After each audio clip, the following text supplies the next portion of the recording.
راديو تግራይ ዜና ሓደ ሰዓት ጀሚሩሎም ንሓደ ሰዓት ክጸንሑ ክትከታተሉና ብኽብሪ ዕድም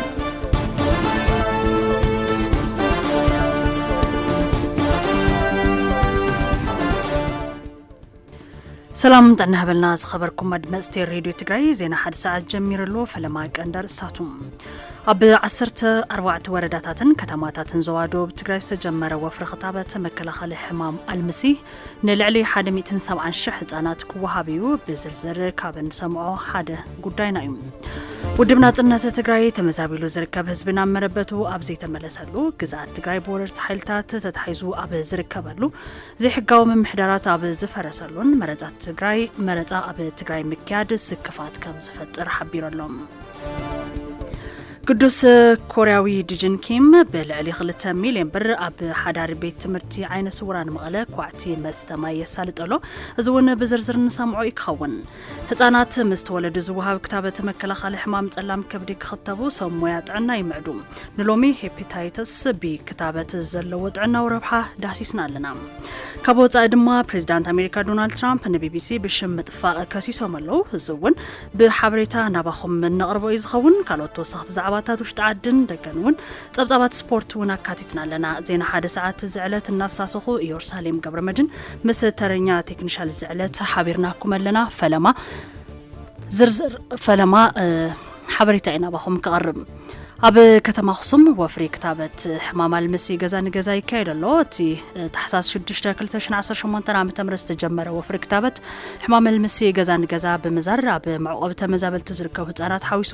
ልዕሊ 18,000 ትሕቲ 5 ዓመት ህጻናት ከም ዝተኸተቡ ሓላፊ ቤት ጽሕፈት ጥዕና ከተማ ኣኽሱም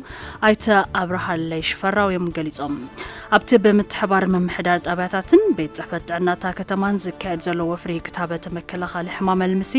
ሰሞያ ጥዕና ወሃብቲ ደገፍ መድረክቲ ኣካላትን ይሳተፉ ከም ዘለው ወነቶም ሓላፊ ገሊጾም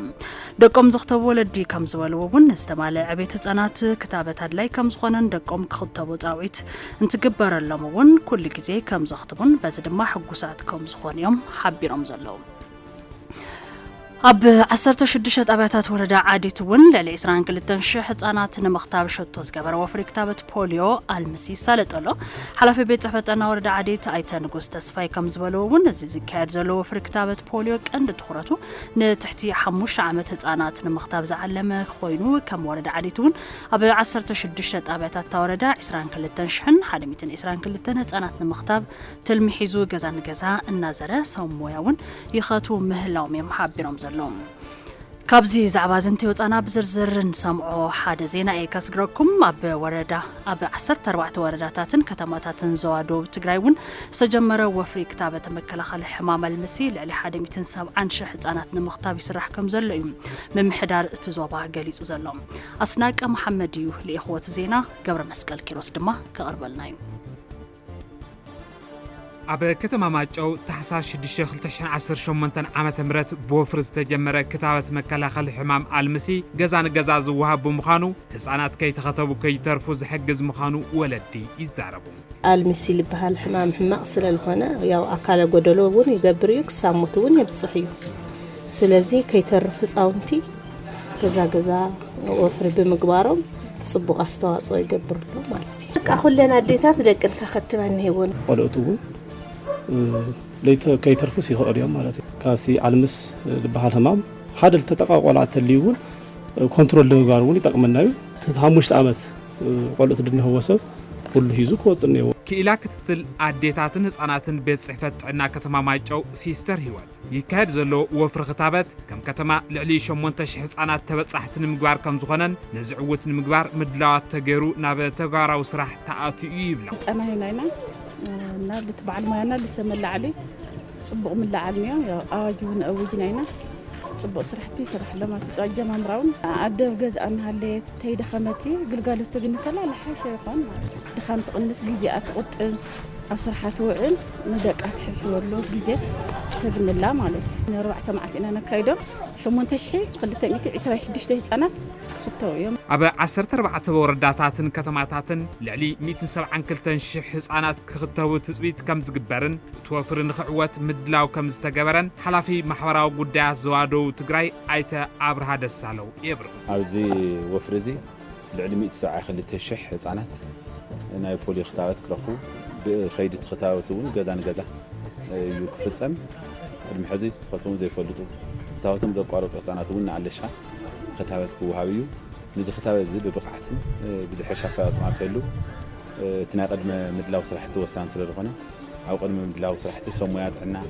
ابزناي مولايزيشن زحجزونا يهرسب كفال امرارحان بقعد خونه مدلاو سلطنات هوميو مصعد لصانات بروك خون اتي نتحتي 5 عامت زعدميو زوهاب زلو كتابت اگداس مخانو ولد تگنزيوم دقوم كختبو اتم حلافي صويعم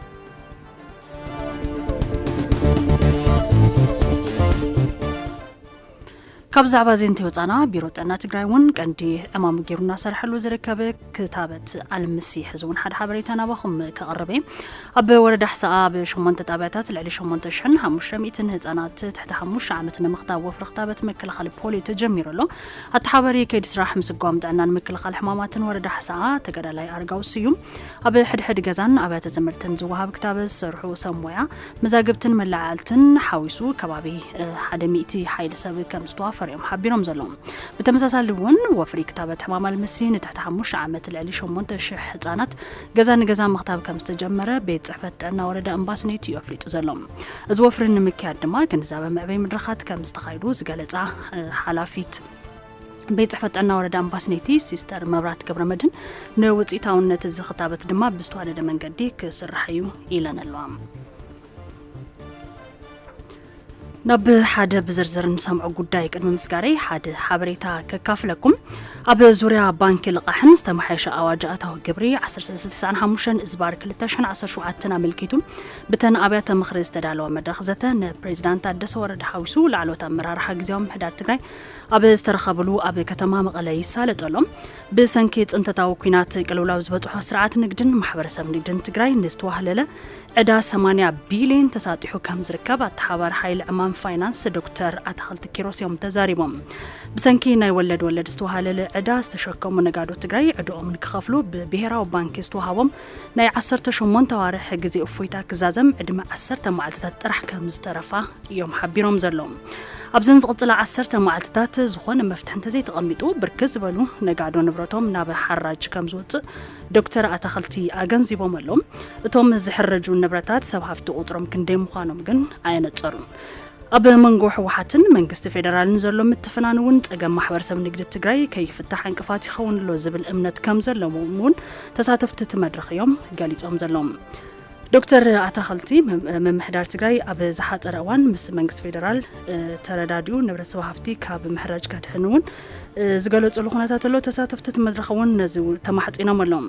كاب استوهل العداب توسخي نغاداي ማህበረሰብ نتوسخ قلولاو زساطحو بفيدرالن بكللن زوطو كونتات تግራይ زيغنازبو تدراربت بوليساتات غبرون خيتغبرو ابت مدرخ تحاتيتوم نحنتي فقاد نقدي حنت قطرتين كلوا زجدد بمنغست فيدرال زوت استمحيش اواج اتاو غبري 1395 ازبار 2017 ندحري تملسو كاب 2011 عام تمرت نخت كفل زجدد بكل استتغبره دنبي 19 ازبار 2017 مزاجا بيتاوي توتن توسخ صقم نغاداي ማህበረሰብ مخانون بريزيدنت بيت مخر نقد زفر محبراتن تግራይ ايت بريو هافتيوم حبيرم اب قلولاو زلو سرعات نقد تግራይ ናብ ንቡር ክሳብ ዝምለስ ድማ እቶም ፖሊስታት ግብሪ ከይትግበሩ ኣብቲ መድረኽ ጻውዒት ቀሪቡ እዩ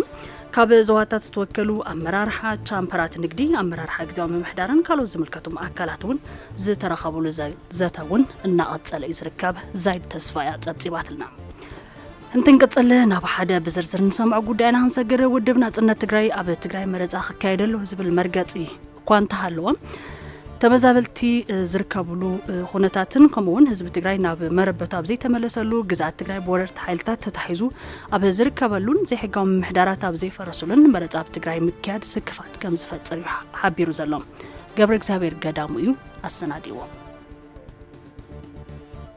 ببرك هاجر أب 2018 عام تمرت زكايد هاجراو مرصان وانا خنتا تግራይና መልኪቱ መግለጽ ዝሃበ ውድብ ናጽነት ትግራይ ኣብ ትግራይ መረጻ ክካየደሎ ዝብል መርገጽ ከም ዘሎ ኣብ ወንበር ትውድብ ዶክተር ደጀን መዝገበ ገሊጾም ክውሰድ ዘሎ ኢልና ንሕና ንሓስቦ መጀመርያ ትግራይ መረጻ ክትገብር ከም ዘለዋ መረጻ ክንቃወም ንኽእል ሓይሊ ዘይምዃንና ብስሩውን ብመትከል ጥራሕ ዘይኮነስ ዋላ ብድሌት ተርእናዮውን لعلي زخون يخون كلل لعلي زخون يخون حزبي مرزا خجبر قديتها زخونه كبابن حزبن عبئي لان تحتيتنا تجراي حزب تجراي زبحال كللن يزخون مالتي انت منتاي تجراي كم تخلاتنا نفلطو ما انت مسل رأس والسنة ولدوتات كبيد مسواتي واغان نخفلو زمطلو كبابي انتخونه تمازاوي زركب حزبي ناب مربوتا ابزي تملسلو غزات تግራይ بوررت تتحيزلو اب زركبالون زي حقاو محدارات اب زي فرسولون مرصا اب تግራይ مكياد سكفتالنا يلوم حزبي تمازاويلو بب كندون لاستيكون تدربيو اب زللو غزات حق منغستاوي وسن ناي تግራይ اب زي تملسلو زي حقاوي من محدارات ببوتو أبزلولو مرزا خنجبرينا مالت مرزا بزبلشم كالي ترجم كالي دليت كالي علامة كهلو زخيليو زبل سكفات كهلو الناس جدد كنتات علو مالت تودب نبورد مرزا إثيوبيا زلو سكفتات ون أقرب يوم جزياو من محدار زمرها تجراي ملو أي حجركا أم معراب تجراي زلو زي حجاوي كفرس زقبو من محدار سماياوي جركا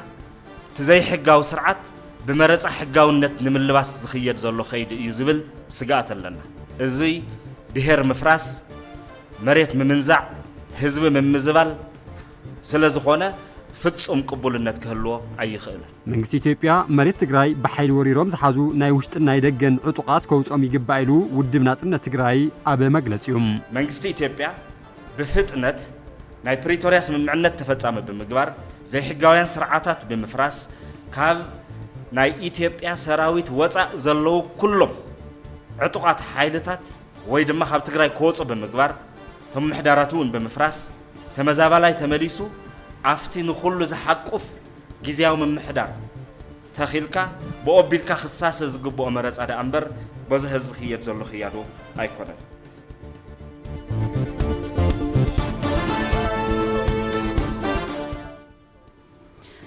بسنكي جونوسايداو كينات اب محبراو اغلغلوتات كبيد عنوت بصحيو بزي جونوسايداو كينات دما بفلاي اب تكالات تمرتي كبيد زخونه عنوت اب استفلالي اكبابتات تግራይ كم زبصح زفلطي دمو زفلطيو بفلاي دما كنريت لنا حبريتا كم زملخته 14000 زاخلو ممهران بتي جونوسايداو كينات اب كيد ممهر مستمهاري لون لعلي 1.2 مليون تمهارون كاب بيت تمرتي وصاي زخودلو اغاطاملو 10.11 ميتاون كالات تمرتي كاب سرح وصا خوينن 47.32 ميتاو دما بقع ግልጋሎት ናብዚ ይህባሉ ብርኪ ዝወረዳሉ ኹነታቱን አለው ምዝጋባቶም ሃሮ ከንሪት ለናውን በ80 ሚታዊ ነኪው ንሪሉ ኹነታት አለው ቶምናውት ትምርቲ የለውን ተምሃሮውን ኣብ እምኒ ኣብ ፀሓይ ኣብ ቁሪ ኮይኖም ዝመሃሩሉ ንድሕሪት ዝተመለስሉ አጋጣምታት ኣለሞ ዝተላዓይሉውን ብርኪ ዝበላ ኣብያተ ትምርቲውን ተጸጊነን ናብ ግልጋሎትና ወቃዕ ዝርከባሉ ኹነታት አለው ዝግን እኹለ ይኾነን كاتنون بحجز بنك على منطقتهم استزازم مخلت أبيات تمرت ورا داري عزون كتمام مخنن زنبرت أجمع ممهر كفلي أبي مقلال حاجة زي مخان يوم تمهرون ممهرن تن أبيات تمرتي تزاري بمزلو بيت صحفتن داق محويتن هنتن تجراي بجديون بيت أنت تاوكينات زعنوت تجراي مليس كان محواي مسمدرك تأكلت بمتحبر صراحتي داق مهنتي سهلت وكام زلو يوم قاليت أمزلو أبزز عبازي مسارحتنا إياه سبرها زرزر حيزلو متحبار بيت صحفة داق محويتن هنساتن تግራይ ካብ ባንክ ዓለም ብዝተረኸበ ፋይናንሳዊ ሓገዝ ኣብ ወረዳ ራያ ዓዘቦን ከተማ መኾንን ህንጸት ክልተ ኣብያተ ትምህርቲ ተዛዚሙ ተምሃሮን መምህራንን እተን ኣብያተ ትምህርቲ ብሰንኪ ሕጽረት ኣብያተ ትምህርቲ ተምሃሮ ኣብዳስ ይምሃሩ ከመ ዝነበሩን እዘን ዝተሃነጸ ኣብያተ ትምህርቲ ኣብ ምቅላልእቲ ጸገም ሓገዝቲ ከመ ዝኾና ይዛረቡ ወንበር ይብልናይ ስና መጽሐፍ አው ምድር ለማህር ለና ሓሸዋ ወንበር ይብልናይ ፀሐይ ኣብ ፀሐይ ይማር ለና መጽሐፍ ይብልናይ ሓደ ሰክሽን 120 ተማሃሮ ዝመሃርሉ ኣጋዊ ነይሩ ካኹሉ ሕዝነ ካንና ሽንቲ ቤት ለይውሉ ኣጓላት ብጣዕሚ ከብድ ፀገም ትፈትና ፀንሕና ማለት ሕዚ ስሪኣርን ዓለም ባንክን 4 መርክፍሊ ሰርሕናኖ ሽንቲ ቤት ሰርሕናኖ ስለዚ እዚ ንዓቕሙ እንድስኻለ መጠን ትፀገም ቅንስ ገይሩ ግን ስለሕዝውን ግን 5 መርክፍሊ 5 ክፍሊ ኣብ ፀገይ ኣብ ደገ ይመሃርሉ እቶም ሰረፍ ነገና 2 ክላስ ኣብ ሓደ ክላስ ኣብ ሓደ ኾነ ላጨፍ ለና ነምረለና አቢ ወረዳ ራያ ዓዘቦን ከተማ መኾንን ብኣስታ 33 ሚሊዮን ብር ክልተ ኣብያተ ትምህርቲ ህንፀተን ከመ ዝተዛዘመን እዚ ድማ መቐፀልታ ናይቶም ዝስርሑ ዘለው ፕሮጀክታት ከመ ዝኾነን ኣብ ቀፀልቲ ሰሙናት እቶም ዝተረፉ ስራሕቲ ከመ ዝዛዘሙ ኣተሓባባሪ ፕሮጀክት ስሪኣር ወረዳ ራያ ዓዘቦ ኣይተ ሚካኤል ገብረ እግዚአብሔር ይገልጹ ከባቢ 40 ንኡሳን ፕሮጀክታት ዘለዋና ካፍተን 40 تن 23 مايين وتن 16 ትምህርት ቤት እየን እተን ተሓንቲ ጥዕናያ ማለት እዩ ካፍተን ናሪ ከበሪ እውን ሕዚ ዳርጋ መብዛሕተን ናብ ምረቃ በፅሐን ግን ኣብዚ ሰሙን ኣብ ክልተ ሰሙን ዳርጋ መብዛሕተን ይውዳእ ኣለዋን ሓንቲ እዚኣ ማርሳ ትምህርት ቤት ወይ ደግሞ ባሮ ቀዳማይ ብርኪ ቤት ትምህርቲ እያ ካልኦት እውን ኣብ ጣብያ ገነቴ ድዋ ኣልጋ ቀዳማይ ብርኪ ቤት ትምህርቲ ክልተ ብሎክ ዝተሰርሐ ኣሎ ታናይ ድዋ ኣልጋ ከባቢ 22 ሚሊዮን ያወድያ ዛውዝና እንደገና 11 ሚሊዮን ያወድያ ናለማዕንቲ ዝምረቃ ኣለዋ 33 ሚሊዮን ዝወድኣ ብሓፈሻ ሓላፊ ቤት ጽሕፈት ዳግመ ሕውየትን ህንጸትን ትግራይ ኢንጂነር ቴድሮስ ገብረ እግዚአብሔር ብግዲዮም ብጽንተታው ኩናት ዝዓነወት ትግራይ መሊስካ ንምሕዋይ ምስ መዳርክቲ ኣካላት ብምትሕባር ስራሕቲ ዳግመ ህንጸት ይሳለጡ ከም ዘለው ይብርሁ ዕንወትና ገዚፍ እዩ ንሰርሖ ዘለና ውስን እዩ ዋላ ብስ ትምህርቲ ቤት እዚ ታሰርሕና ዘለና ሓንቲ ብሎክን ካልኦት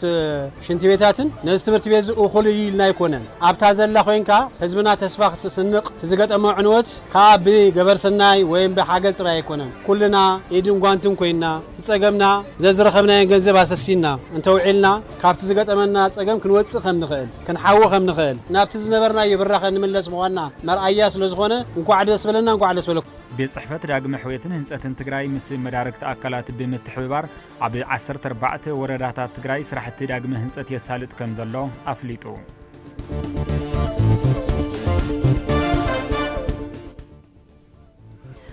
ኣብ ሓዳሪ ቤት ትምህርቲ ዓይነ ስውራን መቐለ ዘሎ ፀገም ጽሩይ መስተ ማይ ንምፍታሕ ቅዱስ ኮርያዊ ዲጅን ኪም ምስ ፌደሬሽን ወርልድ ቴኳንዶ ትግራይ ብምትሕባር ካብ ስድሮ ብዝኣከቦ ልዕሊ 2 ሚልዮን ብር የሳልጥ ኣሎ ኣብቲ ቤት ትምህርቲ ዘሎ ሕፅረታት መሰረተ ልምዓት ንምፍታሕ ሰብ ሃፍቲ ውሽጢ ዓዲ ገንዘባውን ንዋታውን ሓገዝ ክገብሩ ድማ ቢሮ ትምህርቲ ትግራይ ፀውዒ ኣሎ ሸዊት ግዱ ዘሰናዶ ጸብጻብ ተኸታቲልና ንመለስ ኣብ ቀዳማይ ክሳብ ሻምናይ ክፍሊ ዓይነ ስውራን ተማሃሮ ዝመሃርሉ ሓዳሪ ቤት ትምህርቲ ዓይነ ስውራን መቐለ ዝተማልአ መሰረተ ልምዓት ብዘይምህላው ኣብ ትምህርቶምን መናውሮምን ዓብይ ዕንቅፋት ይፈጥረሎም ከም ዘሎ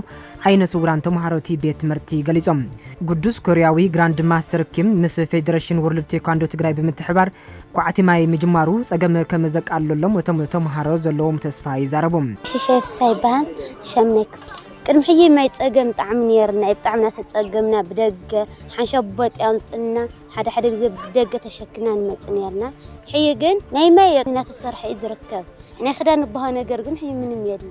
ንተማሃሮ መረጋገጽ ጽባ ይኮንኒ ሓንሻውና ጣሻያቱ ክንዕንቀፍ ተማሃራይና ጉድጓድ ያትሎ ሜዳታት ንኽዕረና ንስተኻኸልና ንደልይና ዳንኤል ወልዳ ይባሃል ቀንዲ ችግር ማይ ነይሩ ነብጣዕሚ ደስ ይልኒ መንግስቲ ከምኡውን ካብ ትግራይ ወፃ ክኾን ይኽእል እዩ ኣብ ዘሎ ችግር ያው ዘርጀርካ ኩዳይ ካልን ክትሕግዙ ብትሕትና ይጥየቕ እቲ ኳዕቲ ማይ እንትዛዘም ንኣስታት 400 ማሕበረሰብ እቲ ቤት ትምህርቲ ተርባሕቲ ከም ዝገብር ዝገልጹ ድማ ርእሰ መምህር እታ ቤት ትምህርቲ መምህር ልዑል ተካእዮም እቲ መሰረታዊ ፀገም ካብ ዝበሃሉ ሓደ ማይ ነይሩ ኣብታ ግቢና ብቦቲና ማለስኻ ንዑ ዝወፁ ወፃኢ ሳውና ተወደአት ዶ ንምግቢ ዶ በፅሐት ንኽዳን ዶ ተበፅሐት ንሰውነቶም ነይ ተኣክል ነበረት ማለት ስለዚ ኳዕቲ ማይ ካይደሎ ማለት እዚ ኳዕቲ እዚ ማይ እንትውዳእ ኣስታት ናብ 400 ሰብ ተጠቃምነት ኣለዎ ማለት እዚ ምንታይ እዩ ማሕበረሰብ ቤት ትምህርቲ ኣሎ ሰራሕተኛ ኣሎ ብቐንዲ ድማ ተምሃሮ ኣለና ተምሃሮ ናይ ውሽጢ ናይ ደገ ኣሎ ምግብስ ዳኖም ሕፀብስ ሰውነቶም كل مستس ملء كي ودلا يمال ማለት ካብ ቤተሰቦምን ናይ ቀርባ ዓርክቶምን ዝኣክቡ ኣስታት 2 ሚልዮን ብር እቲ ኳዕቲ ማይ ይሰርሑ ከም ዘለው ዝገልጹ ግራንድ ማስተር ኪም ብግዲኦም ቀጻሉውን ማሕበራዊ ጸገማት ዞም ተማሃር ንምፍታሕ ካልእ ድጋፍን ምግባር ጻዕሪ ከም ዝገብሩ የብረሁም 여기는 지금 두 번째 방문이고요. ሓደ እዋን ምንቅስቃስቲ እኳ እንደኸርኢ ናብ መቐለ መጽአ ነይረ ኣብቲ እዋን ናይ ዞም ዓይነት ስውራን ጸገም ምስ ረኣኹ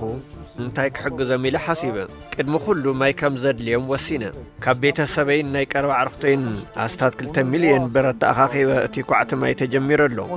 ቀጻሉ እውን ዝኸኣልኩውን ምሕጋዝ ክፍትን እየ 글쎄요 내가 뭘 할 수 있을지 모르겠지만은 최선을 다해서 돕도록 노력은 하겠습니다. ምክትል ሓላፊ ቢሮ ትምህርቲ ትግራይ ኣይተ ገብረ ዮሐንስ ፍስሓ ብወገኖም እቲ ዝግበር ዘሎ ሓገዝ ብምስጋን ካልኦት ሰብ ሃፍቲ ውሽጢ ዓዲ እውን ነዚ ሰናይ ተግባር ብምስዓብ ዝኽእልዎ ክሕግዙ የጽውዑ ሓዳሪ ቤት ትምህርቲ ዓይነት ስውራን መቐለ ቅድሚ 34 ዓመት ብኣዋጅ ዝተጣየሸ ቤት ትምህርቲ እዩ ኣብ ሕማቕ ኩነታት እዩ ዘሎ ብሓደ ቅዱስ ኮርያዊ ብናይ ባዕሉ ተበግሶ ያው ማይ ይኹዕተልና ኣሎ ማለት እዩ ብናይ መንግስቲ በጀት ኣብዚ ቤት ትምህርቲ ዘለው ጸገማት ምፍታሕ ይካኣልን እቲ ጸገም ሰፊሕ እዩ ናይ መንግስቲ ዓቕሚ እውን ብጣዕሚ ንእሽተን እዩ ሶ ንሕና ኣብዚ ዘለና ተጋሩ እውን ከም ህዝቢ ሰብ ሃፍቲ እውን ካብዚ ተማሂርና ዘዝኻኣልና ኣስተዋፅኦ ጌርና እዚ ትካል እዚ ዘለዎ ጸገማት ንኽቕረፉ ዝኻኣልናዮ ነገር ክንገብር በዛ ኣጋጣሚ ጻውዒት ክሕልፍ ይደሊ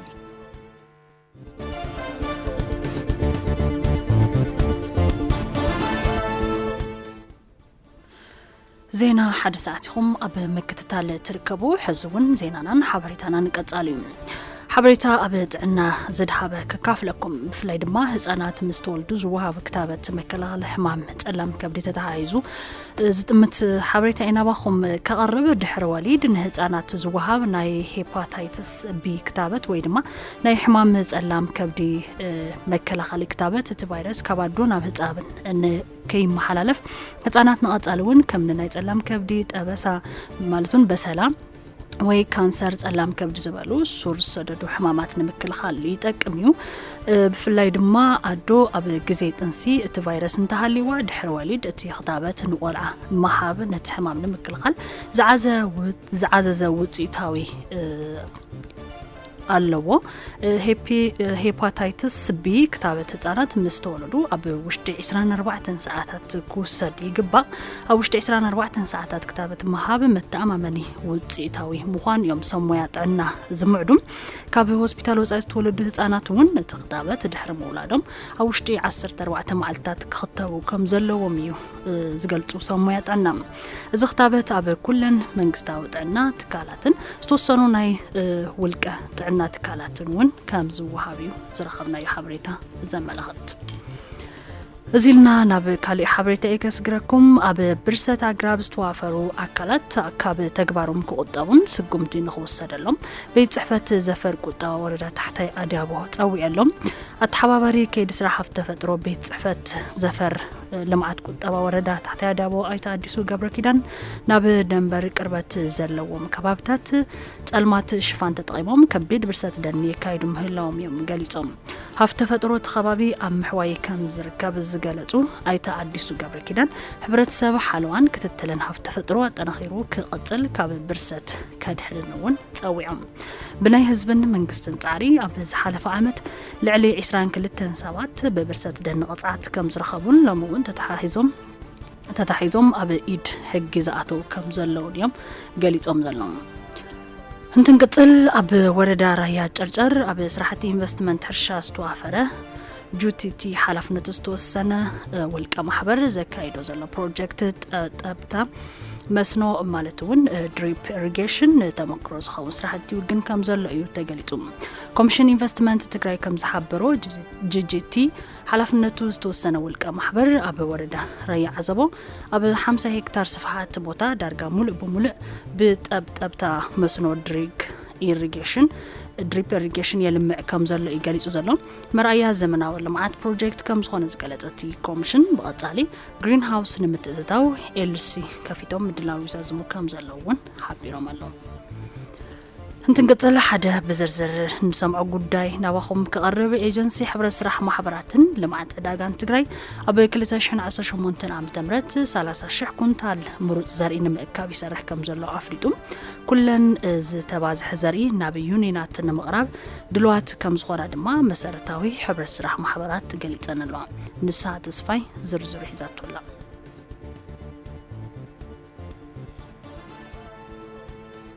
ኤጀንሲ ሕብረት ስራሕ ማሕበራትን ልምዓት ዕዳጋን ትግራይ ምስ ፕሮግራም ምጥንኻር ስርዓት ምግቢ ብምትሕባር ምስ መባዝሕትን መቕረብትን ምሩጽ ዘርኢ መሰረታዊ ሕብረት ስራሕ ማሕበራትን ዩኒናትን ናይ ዓቕሚ ምዕባይን ቅድመ ምድላው ምእካብ ዘርእን ዘድህበ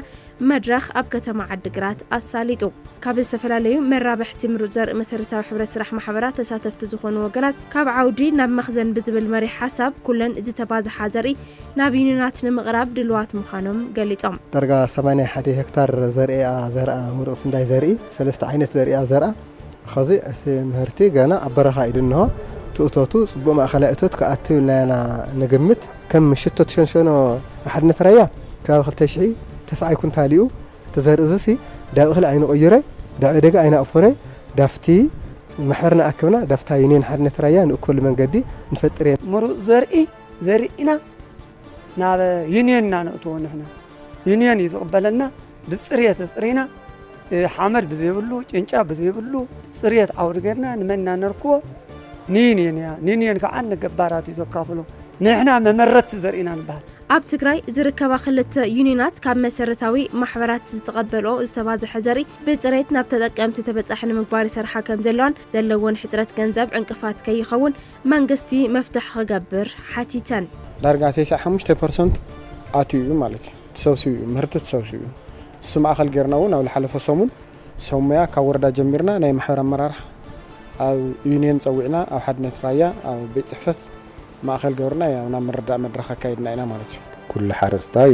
ማዕረት ተሓሳስባ ይብሉን ተዘፍረ ዘርኢ ሓቢእኻ ንገዛኻ ምውሳድ ሓደ ፀገም ኣሎ እዩ ካሊእ መካናይዜሽን ያው ትረሸራት ብዝበዝሒ ስለ ዘየእተና ኣብ ትረሸራት ናይ ምጥቃም ከይዱ እውን ንእሽተይ ፍትፅሬት ዘርኢ ናይ ባዕሉ ዝኾነ ናይ ብኽነት ዘርኢ እውን ናይ ባዕሉ ዝኾነ ፅልዋታት እኒአዎ ገንዘብ ሕፅረት ስለልኒዮ መንግስት እውን ነተናይ ዘርኢ ትኩረት ክህብነዎ ብግልጽ ማለት እዩ 44 ሚልዮን ልቃሕ ወሲድና 44 ሚልዮን መልስና ኢና ኣብ ሎም ዓመት ግን ስጋኣትና ታዩ ልቃሕ የለ ከም መንግስት ማለት እዩ ኣብ 2018 ዓመተ ምህረት 30,000 ኩንታል ምሩጽ ዘርኢ ንምእካብ ይስራሕ ከም ዘሎን መሰረታዊ ሕብረት ስራሕ ማሕበራት ክጠናኸራን ጠለባተን ክማልአለን ምዝምልከቶም ከም ዝስራሕ ዝገለጹ ሓላፊ ኤጀንሲ ሕብረት ስራሕ ማሕበራት ልምዓት ዕዳጋን ትግራይ ኣይተ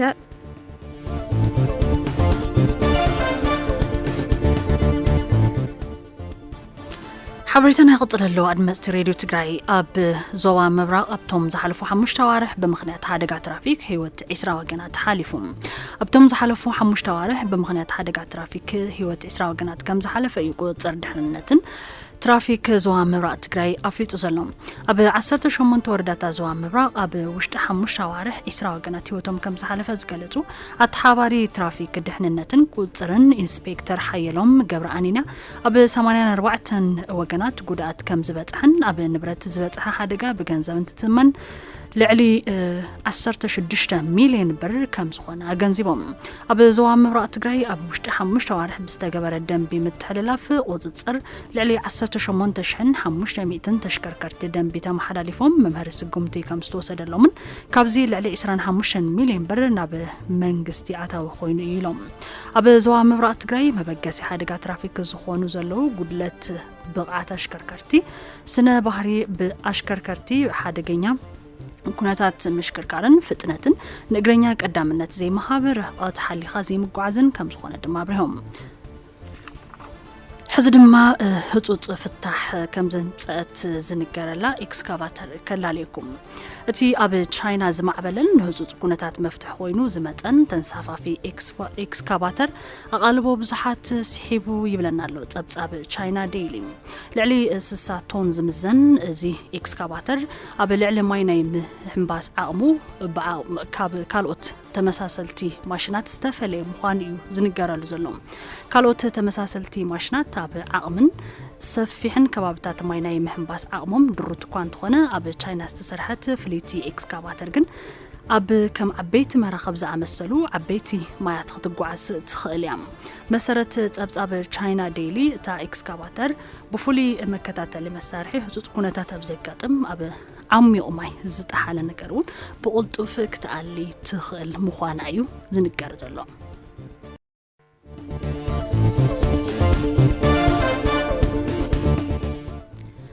حزون حبريتانا نقصل ايو كبرات دمزتي راديو تግራይ ካብ ወፃኢ حبريتان تنري بريزيدنت أمريكا دونالد ترامب BBC بشم مدفع كاسيسم لهم التكسي ناي 5 بليون دولار ኮይኑ مست BBC زمحلالفو ارتعوت ዝተገበረሉ ሰነዳው ምድላው ዝተሓዘ ከም ዝኾነ ተገሊጹ BBC አጸሊሙን እዩ ሕግ ንግድውን ጥሒሱ እዩ ዝበሉ ፕሬዝዳንት ትራምፕ ኣብ ቤት ፍርዲ ፍሎሪዳ እዮም ክሲ ከፊቶም ዘለዎም BBC ንፕሬዝዳንት ትራምፕ يقريتا كوان تحتت كحسان مخفال أي تسمع معن أدلون مثل من تفتيم إيو زبل كسون أي تقبلون طبقات ترامب BBC بشم بريزيدنت ترامب بمثلام خونيلو بتنكولن زجاجي منجدن زربو كقرب غير إيلوم BBC أبز قدام الكتو دما رئيتو أي هابن انت كنت جمجام بحري موروكو تركب كتما صافي بزقات أما قاشا وحج زموت سبات ناب سلاسان شوعتن كم زخونو سمزت خبابي قاليت أمالهم زي دحري 10 عمت أب موروكو زقات أما كم زي زعم السلك كبير كونتات أير زاقيد وفري مدلاين مدحانن كم زقاتل زقلتو سمزي موروكو نشاوعي تخطات العمت مس كبيد دركي كم زقات أمان كبيد كونتات أيرن وحجن لمدات مخانم تسابتاب الجزيرة يملغت أبتهاجر لو تكونتات أير فتاني مخانو زملغت تسابتاب كمر أياد ما أب شنش عتميتن تسعن حموشن حدك وحج أما اتصابات قتلوا من بارون أزخاخيرو أب موداتا مجلسي حزني رابهم كقرب حزبن جزاوي من محدار تجاي بحلفة أبو نزعن فلامي ناي جيبوتي مرحي زغنو علي عارف برهان استسمو حزن قالي سلام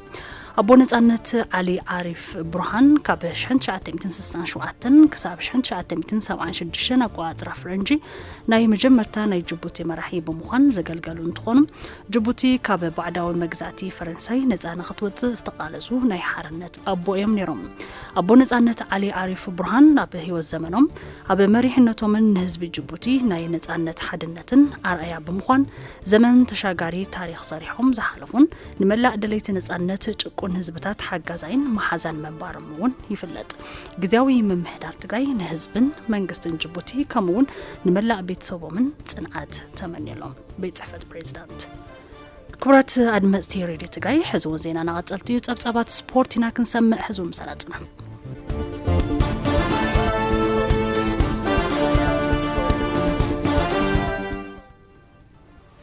كبرت يا بلي تكاتي بشكلني هاد مبقع أبو ودر ماونتين تمام كم زارليت ولرتن سوميان بشكلتا قليصوم سكاو زفرو معرف قبر زابيهرن قبر مدهن قبر زابيهرن أو ودر بشكلتا كورسو إن تورادرو زركبو بشكلتياتات تخونو نتحزي بصحهم وزلو درجة مسارات زخونه مودر بشكلتا ماونتين عبز حزي ساعات تخرج زي قبرو لزلو مخانو زغلص خوينم ودرات ببزحين دحردا زدارو خوينم نتعودي إن رأي زات وتتكات سجنات مركب يكاليو سلازي غانتاتون لكع كمتناي قدم حزي كبرختا اللون قبل دما وسيخم يغلصو نا كورسو ودرو لهلي غزي يخون مخفتي هم مخفتي نوعلم عرسو لخ على نوعلم ودرات كزاجاجو لهم نيوا ماونتيني دمو مسارت ماونتيني كماونتيني خالا كورسو تعبي او يخ بزح تنكاري بزح تمرت وسيت خات مصلو سلازي ماونتينس بتعمق حسو لو بقالات يكون بوداس من مثلني او ماونتين بتعمي تدخيم يزلو ونات افتعنا زلو زنور خو ساعات مجمريا ماونتين وردا نيره دحريخا ماونتين كلب دستارك زبيله مسكنيرنا ابت ماونتين كاس كوردا እንደገና ماونتين او كلت انت نيرونا حججن بقى يلن بتعمي تماويت لله عبيتي بشكليتيناتات المركب اب سجنات مسرح يدلي بتوسع دما اب سجنات نزنطفون افلطك وهابلو زبل دما اب ومبر محبر سوميا بشكليتيناتات تግራይ يعبيو تسفاين اسلطاني غانتا ترانس محارو درينيوم حدا اب تحت طمته غيرو زسرح اكل يلن انتم اب تحت خوينم زسرح زلوون زتبابم يلن ስለዚ ሓደ ነቶም ቆልዑት ካብ ታሕቲ እንድሕር እንደለና ኮይና ኣብ ታሕቲ ንዝሰርሕ ዘሎ ሰውን ከነተባብዖ ኣለና which is ትዛዓበ ፀገምና እዚ ከም ሓሳብ ግን ከም ማሕበር ካብ ውድድር ክወፅእ የብሉን ዝብል ኣቃውሞ ኣለና ምክንያቱ እቶም ተቀዳደምቲ ነቶም ቅድሚኦም ዝርእዩ ዘለዉ ተወዳደርቲ እንዳርኣዮም ሞቲቬሽን ዝኾኑና ስለዚ ዳግም ዝምለሰሉ መንገዲ ግን እንዳሓተትና ኢና ፌደሬሽን ብሽክሌታ ትግራይ ክመልሶ እዩ ዝብል እምነት ኣለና ብመሰረቱ እውን ናይ ማውንቴን ውድድር ክጅመር ኣለዎ ተባሂሉ ኣብቲ ንሕና ንወዳደርሉ ኩሉ ግዜ ተሳተፉ ቀስቀስ ኢሎም ዝመፅሉ መንገዲ ተፈጠረና መብዛሕትኡ ተን ክፍለ ከተማ ፌደሬሽን እውን ኣብተን ክፍለ ከተማ ወሪዱ ተሰራሕና ኣብ ነፍሲ ወከፍ ክፍለ ከተማ ብለንተ ዝቃወም ግን ትዝበለፀ ነርና ተካይ ወሳኒ ኣብ ናይ ማውንቴን ማለት እዩ ሓላፊ ቤት ጽሕፈት ፌደሬሽን ብሽክሌታ ትግራይ ኣይቶ በሪሁ መስፍን ብግዳኦም ውድድራት ብበዝሒ ከይነዳሉ ዝድርተና ዘለው ጉዳይ በጀት እዩ ዝበሉ ኮይኖም ኣብዚ ዓመት ግን ካብ ዝሓለፉ ዓመታት ብዝበለፀ ውድድራት ክነዳሉ ኢና ዝብል ትልሚ ከም ዘለዎም ይገልጹ ፕሮግራም ተዘይ ኮይኑ ክነወዳድር ይንኽእልን በብሰንበት ነካይደስ ማውንቴን ይነወዳድር ይወሲኑ ምክንያቱ ኣብ መቐለ ዝኾነ ኩሉ ሻዕሳን ብሰንበት ነወዳድር ተኮይና ተኻሊእ ዘሎ ኣብ ካሊእ ዘዋ ዘለኸ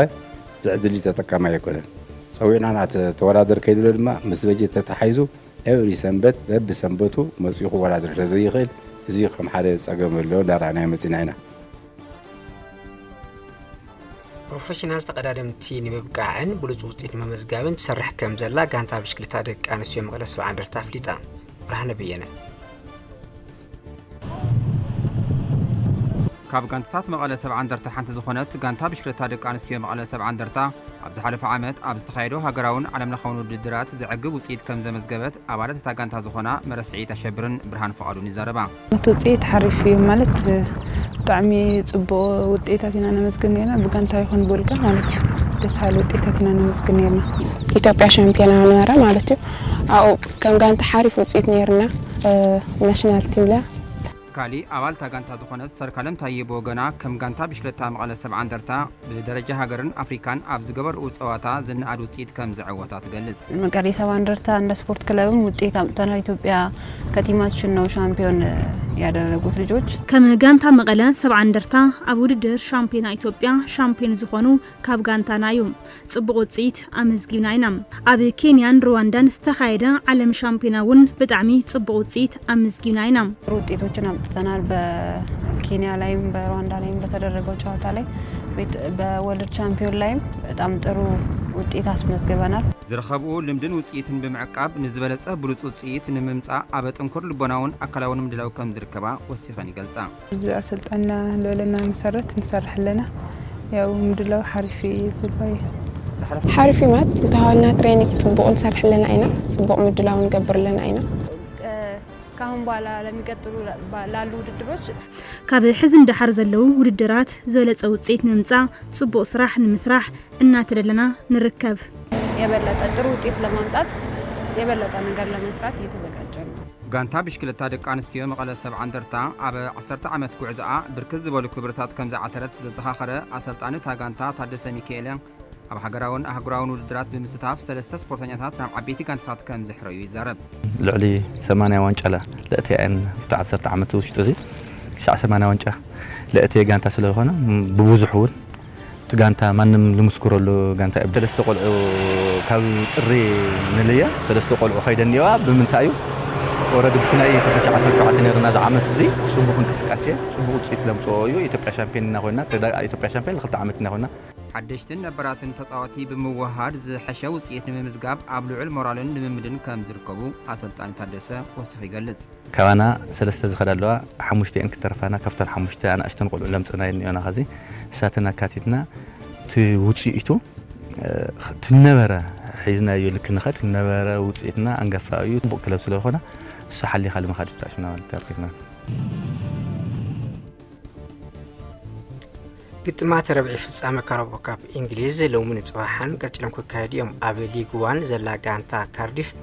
ኣብ ፕሪምየር ሊግ እንግሊዝ ምስ ዘላ ጋንታ ቸልሲ ሎሙ ምሽት ሰዓት 5 ኣብ ጸወታ ረብዒ ፍጻመ ክረኸባን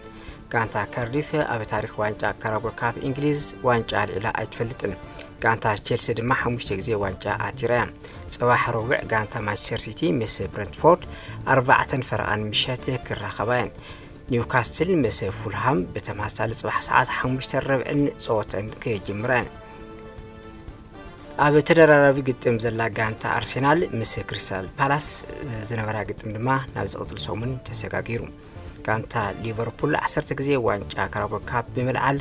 ክሮስን ሒዛ ትርከብ ጋንታ እያ ማንቸስተር ሲቲ 8 ግዜ ብምዕዋት ኣብ ሓደ ደረጃ ተጻሒፋ ማንቸስተር ዩናይትድ ድማ 6 ግዜ ዋንጫ ካራቦ ካፕ እንግሊዝ ብምስዓም ኣብ ሳልሳይ ደረጃ ዘላ ጋንታ ኮይናላ ኣብ ውድድር ዋንጫ ኩዕሶ እግሪ ኣፍሪካ 2025 ግብፂ ዋንጫ ክትዕወት ከመት ካብ ዝኽእላ ሃገራት ሓንቲ ከም ዝኾነት ተሓቢሩ ሕልፍ ዕቋር This December all eyes in Morocco Africa assemble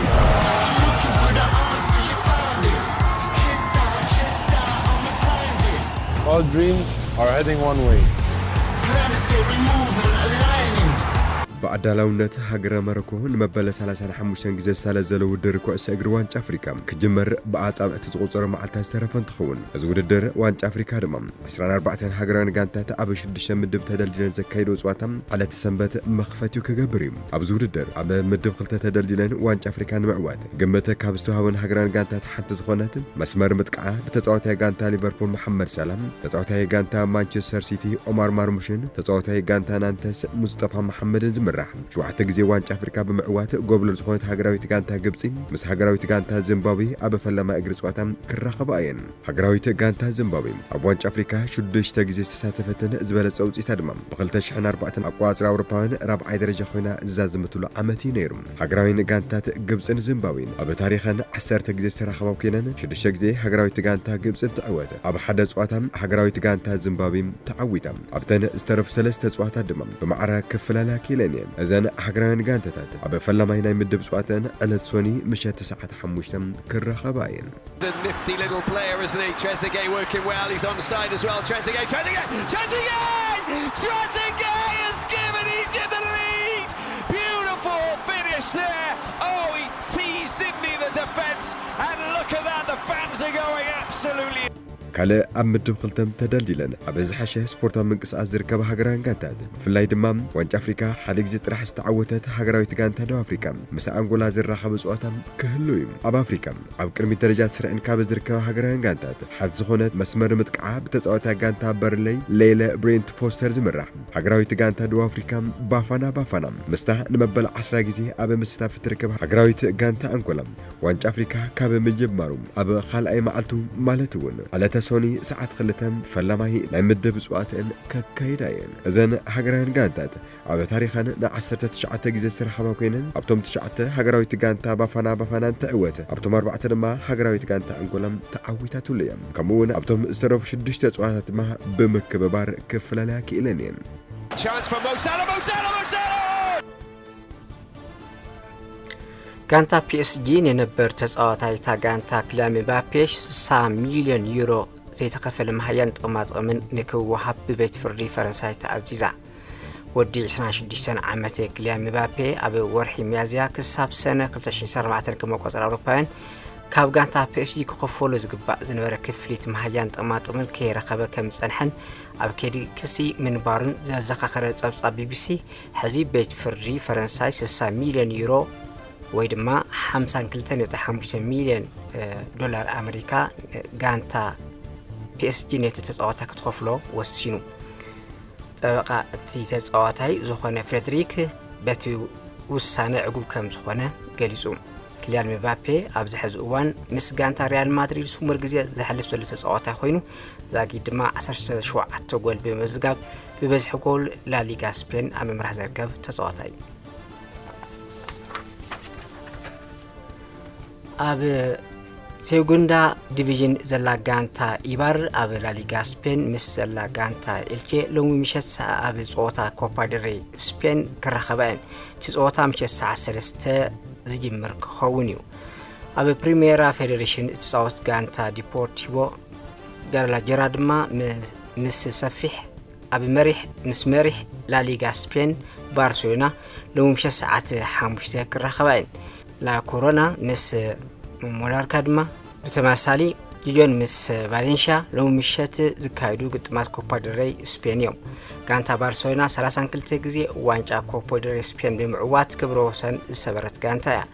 አትሌቲኮ ቢልባኦ 24 ጊዜ ዋንጫ በመልዓል ኣብ ካልኣይ ደረጃ ኣላ ሪያል ማድሪድ 20 ጊዜ ዋንጫ በመውሰድ ኣብ 30 ደረጃ ዝተቐመጠት ጋንታ ስፔን ባርከስ ነው ማሳስኩም ተጣስኩ ጀምስ ነው ኩረት ያለ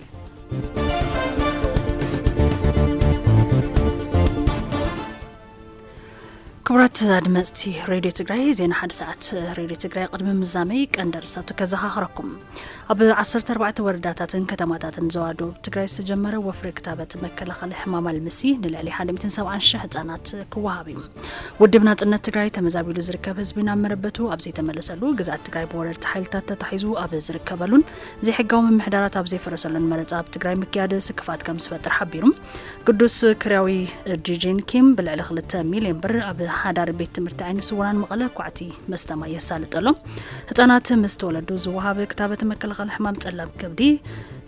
ክኽተቡ ሰሞያ ይምዕዱም ካብ ወጻኢ ድማ ፕሬዝዳንት አሜሪካ ዶናልድ ትራምፕ ንቢቢሲ ብሽም ጥፋእ ከሲሶም